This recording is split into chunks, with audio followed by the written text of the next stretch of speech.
অস্থির একটা রাস্তা ঘুঘুডাঙ্গা। ভাবছিলাম যে সন্ধ্যার আগে আইসে পৌঁছাইতে পারবো কিনা।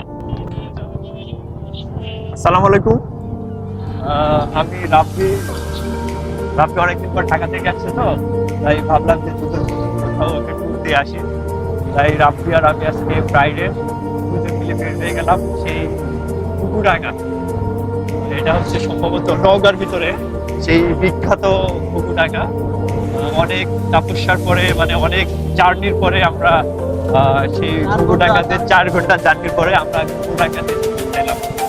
অস্থির একটা রাস্তা, মানে যেটা বলে বোঝানো যাবে না, মানে অ্যামাজিং, অস্থির, মানে সার্থক। ভাবতে পারিনি এত সুন্দর ভিউ পাবো। মানে অনেক করে চালানো, মানে বাইকটা রাইড করার পরে আমরা এত করে আসতে পারি। অস্থির একটা রাস্তা, মজা লাগতে চাই না। দেখাবো আমরা যে পরবর্তী স্টেপ গুলা, মানে এখানে কেমন মানে মজা পাওয়া যায়। আমাদের তো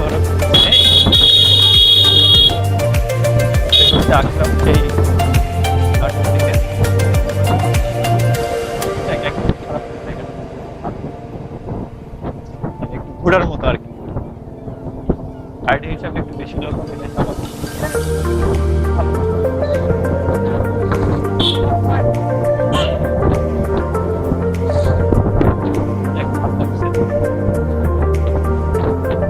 কাপড়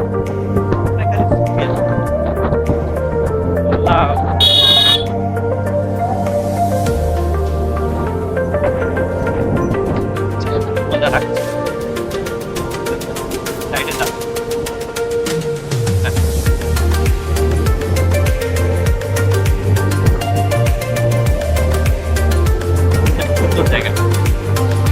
ভাবছিলাম যে সন্ধ্যার আগে আইসে পৌঁছাইতে পারবো কিনা, দেখছি অনেক কষ্টের পরে সন্ধ্যার আগে আমরা পৌঁছাই। এটাই সব থেকে ভালো লাগলো, কারণ এত দূর থেকে আসার পরে যদি সন্ধ্যার আগে না পৌঁছাতে পারি, বিকেলের ভিউটা যদি না পাই, তাহলে তো মানে বৃথা, সারাদিন কষ্টটা পুরোটাই বৃথা হয়ে যাবে। যাক, চেষ্টা করছি, আমরা আসতে পারছি। ধন্যবাদ সবাই।